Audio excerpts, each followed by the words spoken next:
নবীজির দেশ, পবিত্র ভূমি সৌদি আরব। এই মরুর দেশের পথে প্রান্তরে ছড়িয়ে ছিটিয়ে রয়েছে ইসলামের ইতিহাসের অজস্র নিদর্শন।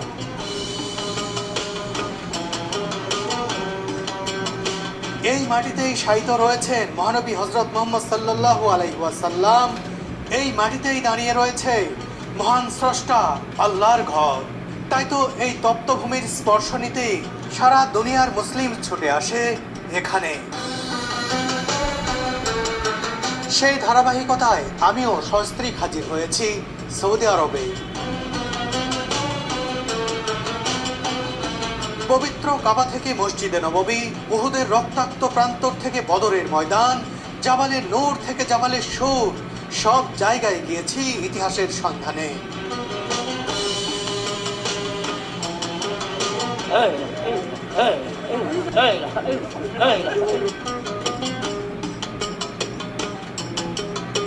ঝাঁ চকচকে সব আধুনিক শহর, বহুকালের পুরনো পরিত্যক্ত নগরী, কিংবা আল্লাহর গজবে ধ্বংস হয়ে যাওয়া প্রাচীন সভ্যতার নিদর্শন দেখে হতবাক হয়েছি স্তম্ভিত।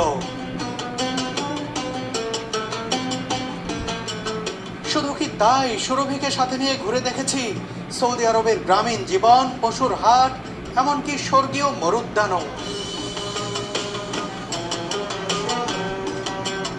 এক শহর থেকে আরেক শহরে চলতে ফিরতে দেখা হয়েছে অনেক বাংলাদেশি ভাই ব্রাদারের সঙ্গে। তাদেরকে সাথে নিয়ে প্রতিনিয়ত পরখ করেছি সৌদি আরবের ঐতিহ্যবাহী খাবারগুলো।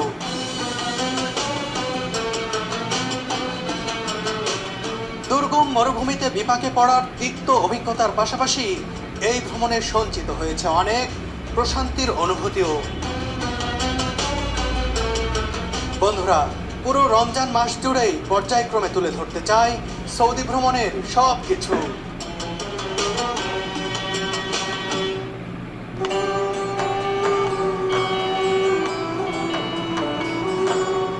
কত দিনই তো কত জায়গা ভ্রমণের উদ্দেশ্যে বাসা থেকে রওনা দিয়েছি। আজকের যাত্রাটা সব দিনের থেকে আলাদা। এই যাত্রার অনুভূতিটাও সব কিছুর থেকে একদম ভিন্নতর। সত্যি মনটা যেন অদ্ভুত শীতলতায় প্রশান্ত হয়ে আছে।